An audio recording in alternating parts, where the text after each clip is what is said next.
সকলো বন্ধুকে নমস্কাৰ জনাইছোঁ। আজি পুনৰ এটি নতুন ভিডিঅ'লৈ আপোনালোক সকলোকে সাদৰেৰে নিমন্ত্ৰণ জনাইছোঁ, সাদৰেৰে সম্ভাষণ জনাইছোঁ। আজি এই ভিডিঅ'টোত আমাৰ হততে কিছুমান যুক্তাক্ষৰ আমাৰ খেলিমেলি লাগি থাকে। তো এই খেলিমেলিবিলাক দূৰ কৰাৰ বাবে আপোনালোকৰ মাজলৈ এই ভিডিঅ'টো লৈ আহিছোঁ। আশা কৰোঁ আপোনালোকে ভালদৰে ভিডিঅ'টো চাব আৰু ভিডিঅ'টোৰ শেষত ভিডিঅ'টো চাই কেনে পালে নিশ্চয় কমেণ্ট কৰি জনাব। আহক এতিয়া আমি ভিডিঅ'টো আৰম্ভ কৰোঁ। ইয়াতে লিখা আছে হততে খেলিমেলি লগা যুক্তাক্ষৰ চাওঁ আহা। এতিয়া চাওক, ইয়াতে প্ৰথমতে আছে ক আখৰটো, ক লগত ইয়াতে ক যোগ হৈছে। ইয়াতে যুক্তাক্ষৰটো এইদৰে লিখা হয় আৰু ইয়াৰে এটি শব্দ মই দি দিছোঁ যুক্তাক্ষৰ থকা, যেনে মক্কা। ইয়াৰ পিছতো দিছোঁ চাওক, ক যোগ ৱ আছে, এইটো যুক্তাক্ষৰটো এইদৰে লিখা হয় আৰু ইয়াৰ এটি শব্দ দি দিছোঁ যেনে কোৱাট। তো আমাৰ এই খেলিমেলিবিলাক দূৰ কৰিবৰ কাৰণে যিটো প্ৰয়াস কৰা হৈছে, আপোনালোকে প্ৰথমৰ পৰা শেষলৈকে নিশ্চয় ভিডিঅ'টো চাব। ইয়াৰ পিছৰ যুক্তাক্ষৰটোলৈ আমি যাওঁ। ইয়াতে আছে ক যোগ ৰ আছে, এই যুক্তাক্ষৰটো লিখোঁ আমি এইদৰে। ইয়াৰে এটি শব্দ দি দিছোঁ ক্ৰম। ইয়াৰ পিছত আছে দন্ত্য ত যোগ ৰ, এইটো ওপৰত মাত্ৰাডাল দি এইদৰে লিখা হয় যুক্তাক্ষৰটো। ইয়াৰে এটি শব্দ দি দিছোঁ চিত্ৰ। আৰু ইয়াৰ পিছৰটো হৈছে দন্ত্য ত যোগ ৰ যোগ হস্ৰৌ, আৰু এই যুক্তাক্ষৰটোত লিখোঁ এইদৰে আমি। ইয়াৰে এটি উদাহৰণ দি দিছোঁ আমি, যেনে শত্ৰু। ইয়াৰ পিছৰটোলৈ যাওঁ, বৰ্গীয় জ যোগ বৰ্গীয় জ লগ লাগি যুক্তাক্ষৰটো এইদৰে হৈছে। ইয়াৰ এটি উদাহৰণ হৈছে যেনে লজ্জা। বৰ্গীয় জ যোগ ৱ, ইয়াৰ যুক্তাক্ষৰটো আমি লিখোঁ এইদৰে। ইয়াৰ এটি উদাহৰণ দি দিছোঁ জোৱাৰ। বৰ্গীয় জ যোগ বৰ্গীয় জ যোগ ৱ, আৰু এই যুক্তাক্ষৰটো লিখোঁ আমি এইদৰে। তো ইয়াৰে এটি উদাহৰণ দি দিছোঁ উজ্জ্বল।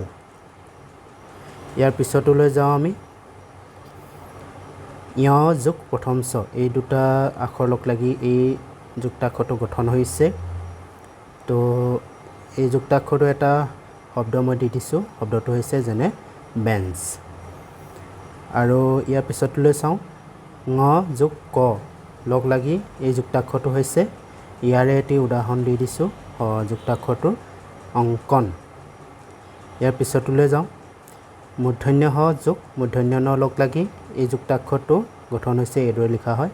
ইয়াৰ এটি শব্দ হৈছে যেনে কৃষ্ণ। ইয়াৰ পিছতলৈ চাওঁ, ঞ যোগ দ্বিতীয় ছ লগ লাগি এই যুক্তাক্ষৰটো গঠন হৈছে। ইয়াৰ এটি উদাহৰণ হৈছে যেনে লাঞ্ছনা। বৰ্গীয় জ যোগ ঞ, অৰ্থাৎ এই দুটা যুক্তাক্ষৰ লগ লাগি যুক্তাক্ষৰটো এইটো গঠন হয়। ইয়াৰ উচ্চাৰণটো হৈছে জ্ঞ।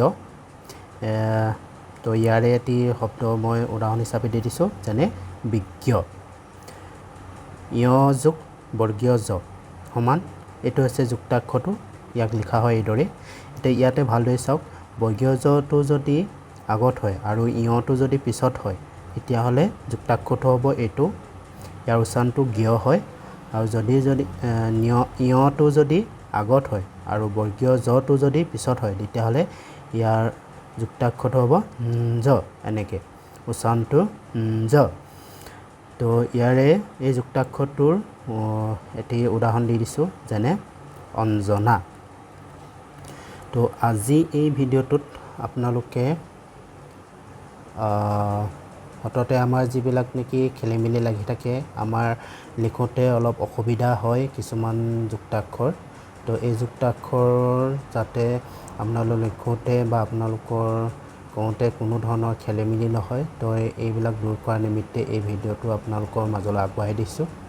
আশা ৰাখিছোঁ আপোনালোকে ভিডিঅ'টো চাই কেনে পালে নিশ্চয় কমেণ্ট কৰি জনাব। আগলৈ আপোনালোকে ভিডিঅ'বিলাক চাই থাকিব। পুনৰ এটি নতুন ভিডিঅ'ত আপোনালোকক লগ পোৱাৰ প্ৰতিশ্ৰুতিৰে আজিলৈ আহিছোঁ। নমস্কাৰ।